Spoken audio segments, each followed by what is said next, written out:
everyone, welcome back to my channel. Today's topic is about 10 things that people don't understand about investing. Okay, so why am I even talking about this topic? It's because most people find investing a very hard thing. It's like an insurmountable mountain to them. So it's something like Mount Everest. You know, a lot of people climb Mount Everest, some people die, some people survive.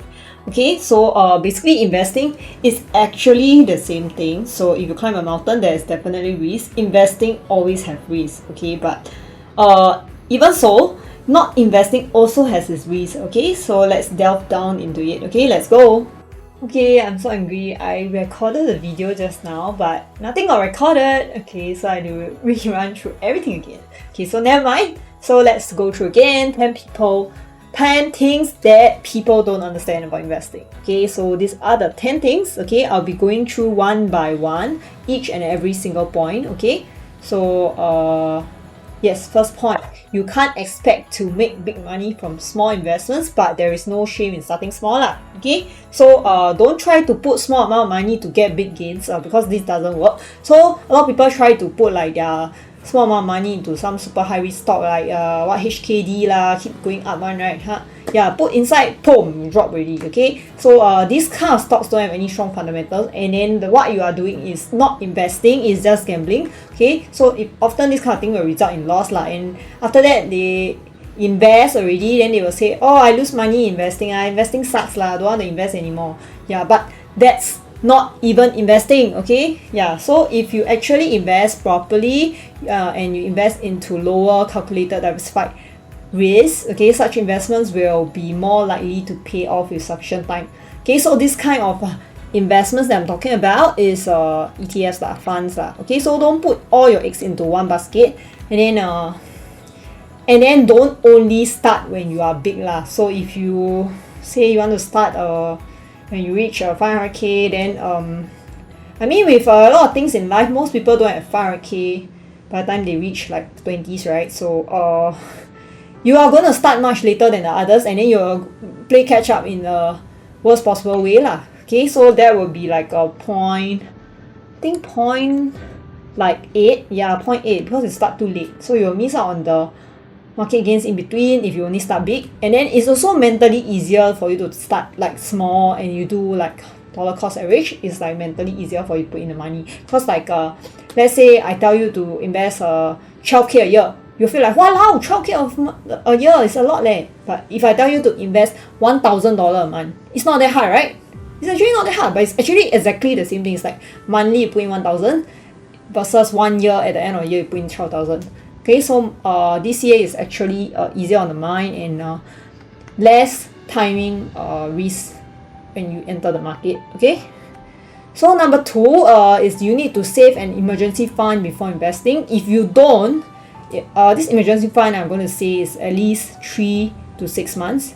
If you cannot do 6 months, just at least do 3 months. Okay, so imagine you currently working lah, but you only have 1 month and you go and invest, right? Then what happens if you lose your job? You lose your job, you need to take money from your investments, right? Your investment now dig in shit, you take back, then you lose money in investment. Oh, I forever don't invest because I lose money in investments. But the reason why you lose money in investments is because you shouldn't be investing the money that you need for basic expenses. Okay, so if your investment fail, then you can't even sustain your basic expenses. 1 month of your money also gone totally, because you also need to withdraw whatever is remaining of that 1 month, right, to pay for your basic expenses. Yeah, so you can only afford risk with sufficient emergency savings lah. Okay, and then number 3 is you cannot have a too short investment timeline. So imagine you got this golden goose, right, that lays 1 golden egg a day. So as you know, because you only lay 1 egg a day, you have to slowly wait to see your money grow, right? So if you try to actually kill this goose, right, then you try to take out all the egg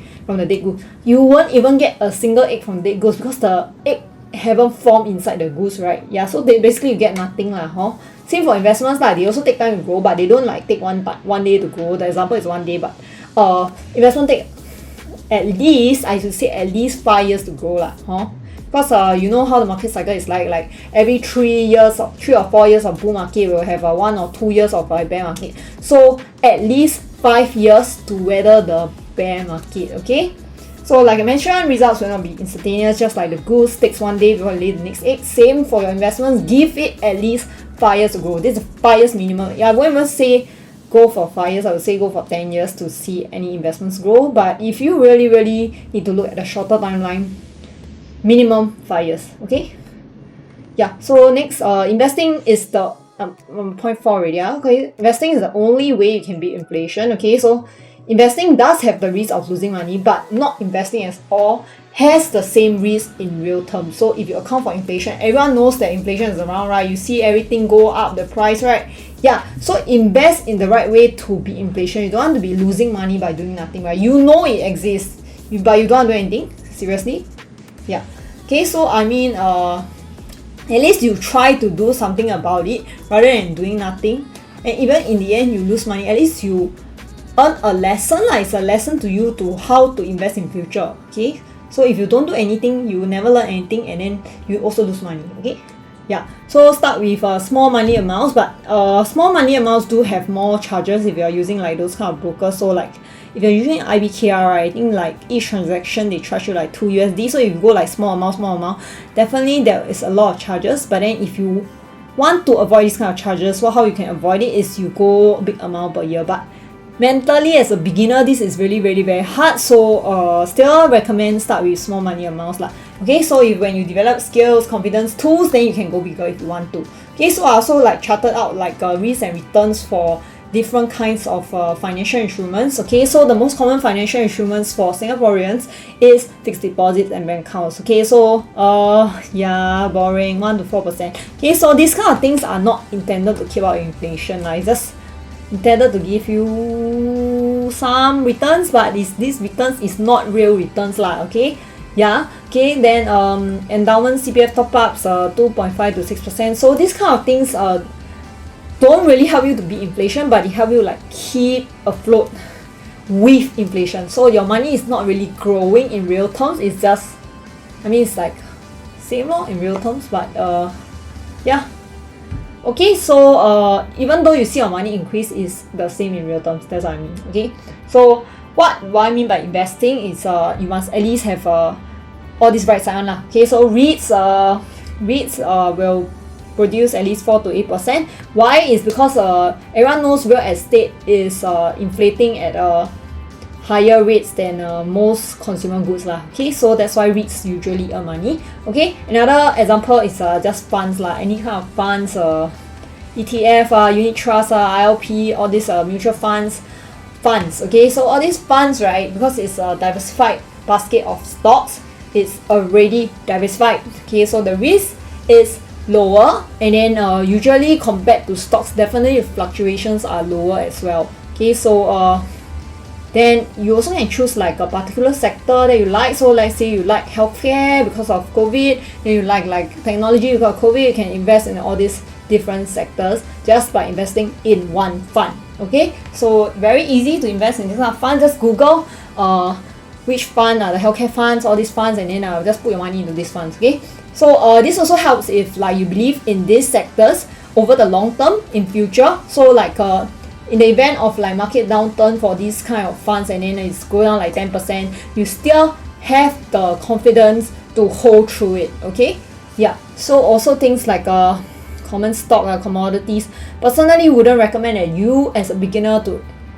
invest in this kind of things, because I mean, any company can go bust no matter how popular it is. Example I would like to mention is Nokia lah. So no one knew that Nokia could ever like become so, you know, not mainstream anymore. It's like Nokia is like one of the lower companies out there. Apple is now the top. You see now Apple is at the top, right? But maybe one day Apple become the bottom again. Nobody knows what, huh? Yeah, so I don't advise in investing into individual stocks. I would advise, if you love tech, just invest in a tech fund. Okay, so a tech fund can never go bust. Imagine you got 100 companies in this tech fund, and then maybe the first 2 companies go bust.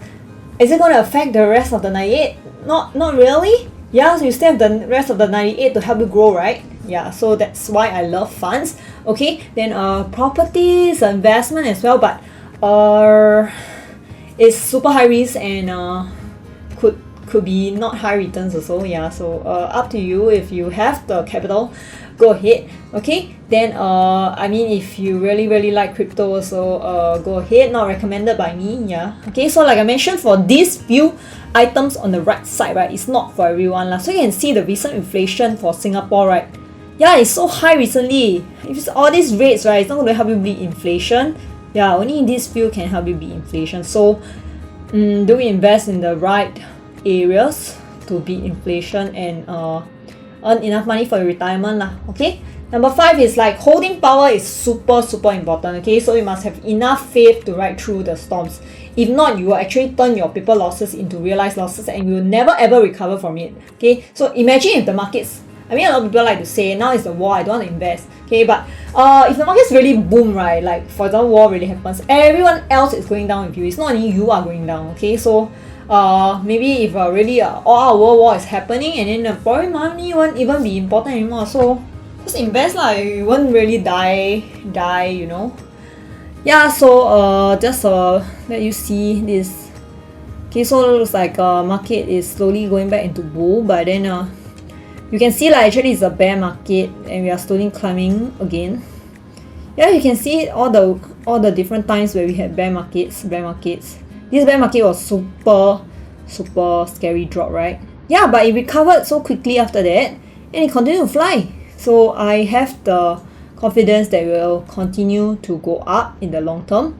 Of course, no one can guarantee you, but anyway, past performance is not guaranteed. I mean, past performance doesn't guarantee future performance lah. So do your own due diligence, but this is my personal opinion. Okay. Yeah, so number 6 will be you shouldn't only be investing for the sole purpose of retirement. Many people think that investing is for retirement, but no. So you should invest for the sake of not losing money in real terms. So beat inflation. That's the important thing. Okay, so have various investments with different time horizons. So maybe you aim to buy a car in 10 years. So do an investment for that. Buy a car in 10 years, and then always think, what is this money going to be used for before committing to investment. If not, you don't think carefully, right? Just keep investing, right? Then you realize you want to take out the money. The money is, I mean, the market is a bear market. Then how you take out the money? Take out the money, you take your losses. Yeah, then that's not a good idea, right? Yeah, so you must have the right time horizon in mind, and then do your investments carefully lah. Okay. So if you don't know anything, get someone to help you. Yeah.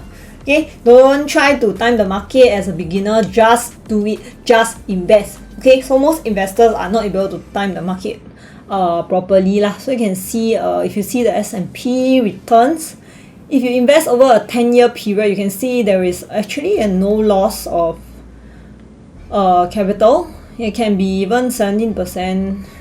Yeah, so this is the range of S&P returns from 1926 to 2011. So invest for 1 year, you can like drop a lot. But invest 3 years can drop a lot. You can see, invest 5 years, right? Still can drop a lot. So like I say, right, really bare minimum 5 years lah. Usually at most you lose 12.5. But then you see 10-year period also can be negative 1.4. Okay, so if you want to be super safe, go with 20-year period. So you can see here, the statistics have told you is 20 years period. Okay, so go back to my topic here. So most investors not able to time market because got a lot of time commitment required to monitor, and then most people also have day jobs lah. So or other commitments, friends or mahjong or whatever, so you don't have sufficient energy or time to learn the technicals sufficiently. Okay, so for this kind of people, just buy and hold. And buy and hold is if you have lump sum to invest lah. DCA is like you want to put in money every single month from your salary. Okay, so those trying to be perfect, right, they want to time the market lah, will miss out on many years of gains and compounding. Okay, so imagine like here lah, I wanted to invest, but then I see, hey, why market keep going up? I wait for it go down, then I invest. Okay, boom, go down. Did I invest? No, I'm so scared, right? Like, why the freak the market just drop like so many percent?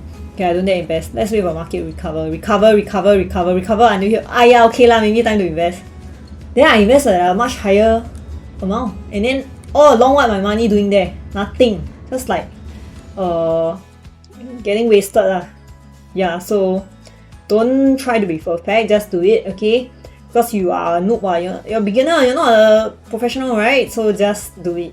Okay, you cannot start too late, but starting late is actually better than not even starting at all lah. So you've been warned to get started, warned by me, warned by many other people to get started as soon as possible, but then you just keep delaying, and before you know it, you are middle-aged, you're 40 years old and far behind your peers.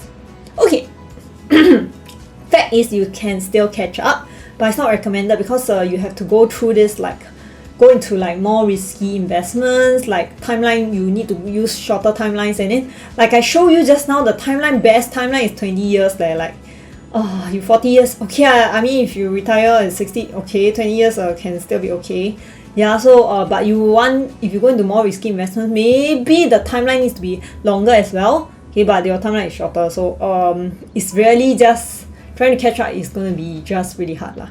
Okay, so you have to invest more capital than your peers because of the power of compounding. So for example, they invest 1k a month last time, right? Now you need to invest maybe 3k a month. That's how bad it is. Yeah. So also at 40, maybe you already have a family to provide for, and then makes it hard for you to cough out spare cash for investments because you need to pay for your kids' education, your kids' university, your kids' toys or whatever. Okay, so what I would like to say is be frugal lah, live within or below your means to start investing. Once you are stable with your investments, yeah, you can start living a bit more, I guess. Yeah.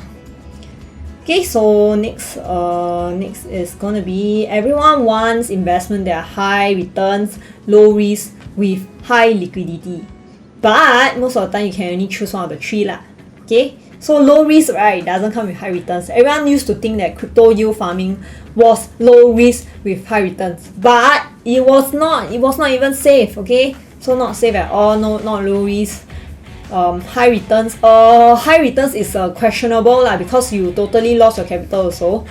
Yeah, so high liquidity also questionable, because when all the crypto is it high liquidity? So it wasn't true, and many people end up losing their life savings, okay, when the crypto companies collapse. Okay, so if you are willing to commit your money, right, for a longer period of time, normally returns will be higher for the liquidity premium. So if you say you want to invest for 20 years, right, usually your returns will be higher, as seen from the graph there, you can see. Okay, so if someone is actually offering you, some stranger, usually some stranger, some scammer, right, is offering you high returns, short span of time, low risk, 100% a scam. Okay, almost lah, I would say. Really no such thing as free lunch in this world one. Yeah. Okay, so don't take it up. Read this slide again before taking it up. Okay. Yeah. Okay, so next, investing infrequently as and when you have spare cash will not help much in your investment journey lah. Okay, we just take example of losing weight. Imagine you very strong lah, maybe today you go and run 10 km. Okay, then you stop running 10 km. I mean, you stop exercising for the next 3 or 4 months. Okay, then next time you run 10 km again. Is it going to help you lose weight? Probably not, right? Yeah, so it's the same thing with investing. So important to do proper budgeting, do investment on a frequent basis using dollar cost average. Like I mentioned, best is monthly, but you don't want to do monthly, you can do yearly lah. But I tell you, mentally it's harder to do yearly. Okay, because you're like, end of the year, I need left this amount of money, how to invest? But if you actually do investments on a frequent basis, you make it a habit to budget that amount for your investment, it is easier. Okay, but if you do wait until the end of the year, then you say, I don't even have 12k to invest now. How to invest? Haha, I mean now 10k lah, huh? Then maybe next year, next year good year, maybe 20k lah. Oh, next year very bad year, $0 lah. Then what's going to happen to your investments, huh? Okay, so do not overspend beyond your means, and do not FOMO. Okay, so FOMO is like now everyone can see the market is recovering, right? So everyone want to FOMO in. By telling you now the market is quite at the peak for a short period of time, because it's going to do a technical correction. Everyone knows that market don't move up in a straight line, right? So it's been moving up in a straight line like for quite a while, right? It's going to drop soon lah. So obvious, right? Yeah, so don't FOMO, put in all your money at the peak. But if you are doing dollar cost average, just every month just throw in the money lah. Just throw in money, don't care about it, because in 10-20 years time it's not going to be that much of a difference. Okay, so yeah. Okay, so small amounts accumulated frequently can eventually become a big amount. But if small amounts you go and put in infrequently, right, then it cannot become a big amount lah, because maybe you wanted to put in every month, right, but instead you put in like 2-3 times a month, 2-3 times a year only, then very hard for it to grow, right? yeah, so that's the all 10 points. Okay, so moral of today's story is to start early, 卖涂料. Okay, yeah, so that's the end of today's video. Okay, that's the end of today's video. If you learned something new, please help to like and subscribe. Follow me, check out my website for more financial content. And then if you want to apply for any SingSaver credit cards, please apply for my website. Okay, if you got any questions on credit cards, please ask me as well. Okay, any questions, drop me DBM on Telegram. Okay, that's all for today. Bye bye everyone. Please remember to like and subscribe.